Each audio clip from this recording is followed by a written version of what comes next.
Hello and welcome back to another episode of The Parveen Show. Thank you so much for tuning in. Today I'm going to be speaking to a super talented lady, Eve-Yasmine, who's an actress and singer based in Northwest London.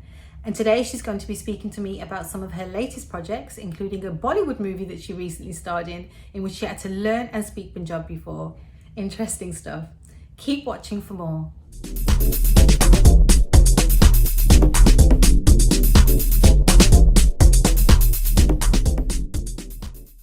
Eve-Yasmine, thank you so much for joining me today for this interview. Thanks for having me. Now, you're a very talented lady. You sing, you dance, you act. I mean, the list goes on, really. You're actually born and raised in Northwest London, right? Yeah. I guess, what was it like growing up? Because every part of London is so different. So what was it like kind of growing up in Northwest London, and how was your creativity first sort of introduced to you?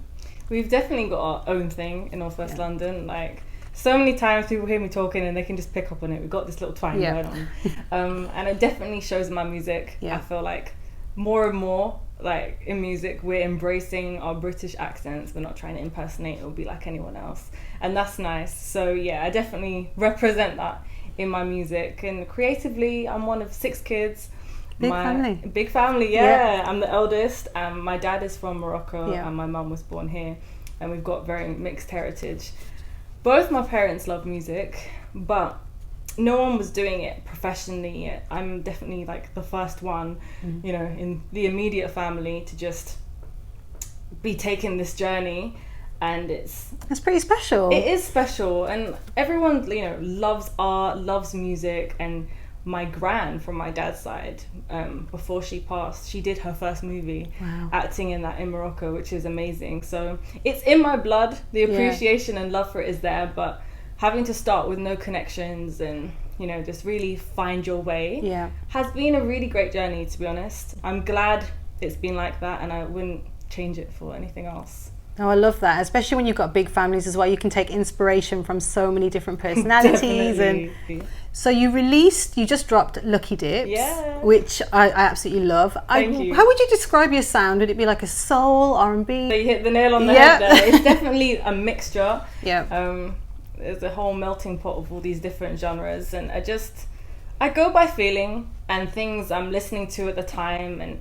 the music producer of Lucky Dips, he's based in Morocco, and we've had this song for a while. I think it was 2019 he sent me the beat, and I just came back from LA, and I was on the train, and I was just returning back to a job that wasn't my passion. I knew I wanted to be doing other things elsewhere, and that's how Lucky Dips was born. Originally from frustration, but channel it in a different way and just use that as inspiration for my lyrics. But yeah, that's how that song started. So what would you say like the overall message is for Lucky Dips? That it's okay to go through really down dips in your life, but just to keep going, like be persistent with it. It's like, it's completely normal. Especially in our industry, you have those gaps, you have those down moments where not much is happening, but it will happen. You know, being an independent artist, you're self-funding, there's a lot of trial and error. So it's just taking people through the journey that I've been through and just reassuring other artists, like, we all go through this and we got this. Oh, that's a lovely message. So I know that Bollywood and the Indian culture generally is playing a really big part in your acting career. You've just recently actually acted in a film where you had to speak Punjabi, right? And then I'm going to test you now. Okay. I'm ready to go. What's the name of the film? So the name of the film is Eve-Yasmine which means I'm not going to marry you. It's a really good feel-good family film. I took my parents to see it. I took my friends to go and watch it. I feel like it can appeal to everyone, and Punjabi films are amazing. Really good. What was your character like? So I love this character. Her name is Stella. And the director, Rupinder, I love the fact that he's so for breaking down stereotypes and introducing different characters that we haven't maybe yet seen on screen. So Stella, she's a Canadian girl who's studying Punjabi. And, you know, instead of that stereotype of a woman, girl who's not from your culture taking you away from your culture, she actually encourages the lead guy, who's her best friend, played by Gurnam, to actually go to Punjab and connect with his roots. Yeah. And I love that.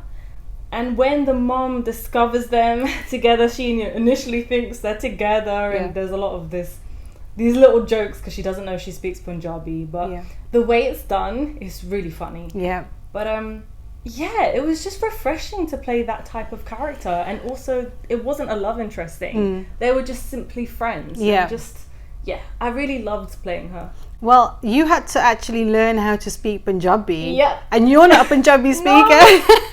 Oh my gosh. So Punjabi has like a twang because you have to get the tongue on the roof of the mouth, right? And you have to start merging two letters as well. So it's kind of, how did you go about doing that? So, fun fact, I used to do Bollywood dancing. I became best friends with a girl beginning of high school. I just stopped my old dance school and she took me to these dance classes, and I looked in and I was like, Rosie, it's Bollywood dancing. I don't know how to do Bollywood. And she was like, you'll be fine. And she didn't end up joining. I did. Oh, and wow. I was the only non-Indian there. And, you know, growing up in a family with so many different languages going on, and I feel like, well, I don't know, personally what I've noticed is a lot of Arab countries really appreciate the Bollywood scene. Yeah. Movies are very celebrated there. So the appreciation's always been there, and I feel like we share a lot of similarities. Yeah.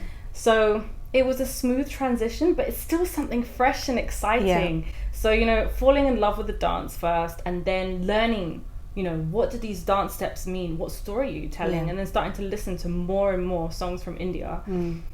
Gradually, I would hear a Punjabi song here and there, but I wasn't learning the language. You know, sometimes I'll sing along for fun, but it was still very fresh. Yeah, you're hearing the sounds and you're becoming kind of like used to how things sound. Yeah. So I think, you know, without intentionally trying to, my ears were used to certain pronunciations.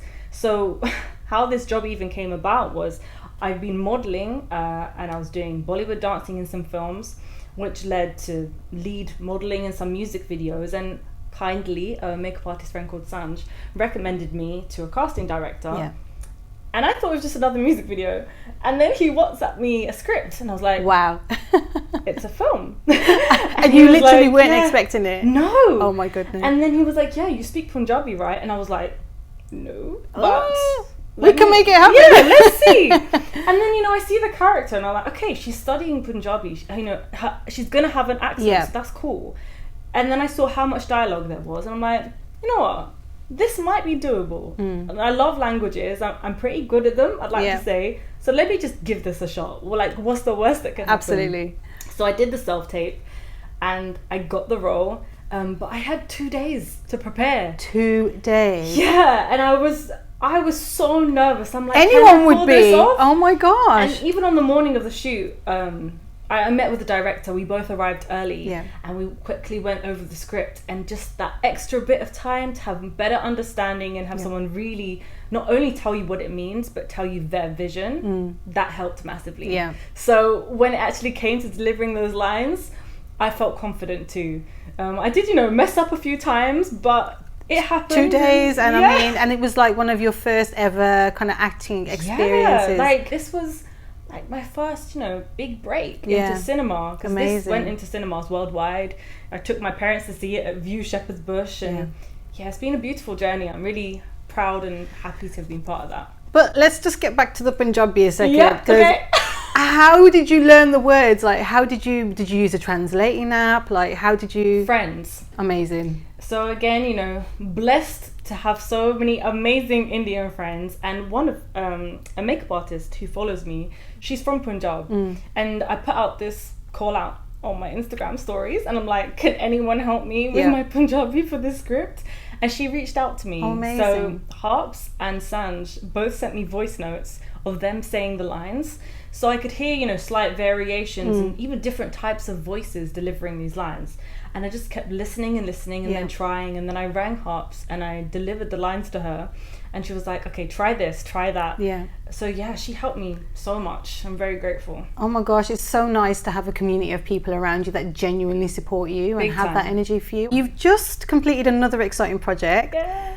Tell us a little bit about it. Okay, so the next one that's coming out on Eid is called London Nahi Jaunga, and this is my first featured role in a Pakistani film. Amazing. Working with Humayun Saeed and Mehwish Hayat.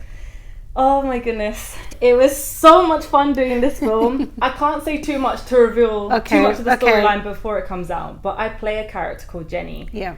And she's the crazy girlfriend. And yeah, let's just say I got to do a couple of things that you think, walking into the role, I was like, wait, are you sure you want me to do this? And they're like, yes. Was you living your best life? Like, this is what I would love to do.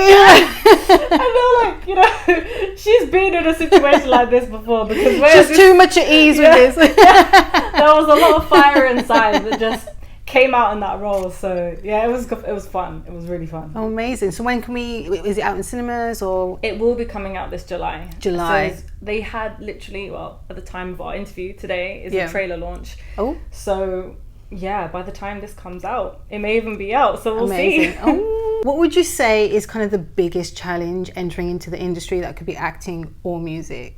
Biggest, from my perspective, initially getting in, is not having the contacts, and things have changed so much. Yeah. Now we've got Instagram, we've got all these different platforms where you could easily connect. A lot more access. Yeah, with agents, casting directors, opportunities. So it's very different from when I was starting out. Yeah. And if you didn't know people, it was a lot harder. But still, even then, I would say just building that network of people that genuinely, you know, like you, believe in your talent, and have the opportunities there that you can apply for. But in the long run, one of the challenges I would say is not giving up so easily, not getting disheartened, because as mentioned, you do have those times where there's no work, or, you know, you get so close to things and then they just fall through for whatever reason it may be, and just keeping that thick skin and knowing who you are. I think the beauty of being in the industry a longer amount of time and being the age I am now, I really know who I am. And if I get told, you know, you've got too slim, or you've put on weight, or whatever it might be, okay, cool, that's like your opinion. And I think that's the thing, isn't it? Especially like when you're doing things like auditioning for acting opportunities or commercial work, you know, the director and like the client could have such a specific like look in mind. It could be the difference between that person has slightly browner eyes, or their hair's a little bit longer, you know. It could be those differences that, you know, could be the difference between you getting the role or not. So Absolutely. It's like you can't take it personally. No, and I really would say that to any upcoming talent. Don't take it personally. Because 9 times out of 10, it's nothing to do with you. It's just they might have taken that role out, or someone else fits their vision better. But we move. We keep going. I love that. Absolutely. You have to keep moving. So, if you could collaborate with anyone, who would it be? Oh, there's so many people I would absolutely love to work with. And even, you know, straight away I'm thinking, okay, am I talking Bollywood? Am I talking Hollywood? Because, okay, this is kind of a halfway at the moment, but Miss Marvel has just come out. And amazing. Mevish, who's in the movie that I'm in, she's starring in that. And I feel like that combination of, you know, everything you've done coming into one, I'd love to be part of a Marvel series or a Marvel film. That really would be a dream. So to collab with the Marvel team, I'm just gonna put it out there. I mean, we would all love to collab with the Marvel team. Come on now. It's just too epic. You go in the cinema and it's just such a magical, dreamy experience. It's amazing, isn't it? And it never gets boring or old. You just every single time it's just want more. You just want more, don't you? So to collab with Marvel would be amazing. And then in terms of music, I have a very long list, but again, I'm very much, you know, on instinct, top of my head. Gwen Stefani. Oh, icon. I love her so much. She's just so cool. She's so cool. Just to collab with her, to write a song with her, just, you know, be in a session with her. That energy that she has and that vibe and that look that because she was bringing it like from back then. Exactly. She was doing all those little bikini tops and crop tops. She really paved the way. And I just love what she's about. So to work with Gwen would be amazing. Do you have any more projects coming up in the future that we should keep an eye on? Definitely. So in terms of music, I've got a backlog of songs that eventually will get out, and the aim is to make an album. But in the meantime, I've got movies that, you know, we shoot well in advance, and I've got 2 more coming out. Movies on movies, I love it. Booked and busy, we love it. Girl, preach. Seriously, it's the best feeling. But also, you know, with smaller roles, you can do that. So that's the beauty of it. But 2 films gonna come out at the end of the year. One is called Mr. Mummy. It's super funny. I was really blessed to do my scenes with Ritesh Deshmukh, who's amazing, an icon. Yeah, him and his wife are just fantastic people, and it was such a pleasure to work with them. And I play a funny character. Really? Let's just say I explored, motherhood for the first time. time. Amazing. Yeah. What was that like? Because you don't have children. No, so it's so funny. You come out of lockdown and now you're doing mum roles. You know what I mean? Oh my god, what's happened? So this was my first time playing a young mum, and you just have the experience of things you see in the playground of different friends' mums growing up, and then your own mum and pregnancy and all of that. So that's going to be a really good film, and that to date is my biggest role so far. Exciting. So I'm so excited for that to come out. And then the last one that will come out in December, I believe, is Gunpath, starring Tiger Shroff. Amazing. It's the second time I've been in a film that he's been in. The first one I was dancing and worked with him in rehearsals. That's actually going to be a huge one, isn't it? It will be. It's a massive production. I mean, Tiger, he's really worked so hard to get where he is, and that's still been filming. It's just forever going on. But again, even though that role is small, it's gonna have a lot of impact. I can't say anything because if I say it will just give away things. Okay. But I'm at the beginning. Yeah. That's as much as I can say. That sounds like you've got some really amazing things coming up. I can't wait to see all of it. Me too. Actually see the result. You do your scene and then that's it. But to actually see it come to life at the end is the best feeling. Yeah, I can imagine. So how can people keep up to date with your latest work? So you can find me on Instagram at Eve-Yasmine. So that's EVEYASMINE. You can find my little bits of acting scenes on there and my music too. But the only difference is on my Spotify and SoundCloud, it's Eve-Yasmine, and that's actually how you spell my name. So yeah. Well, look, I can't wait to see all your latest work coming out. Thank you. And thank you so much for coming in to speak with me today. Thanks. And I look forward to seeing more of your interviews too. Oh, thank you.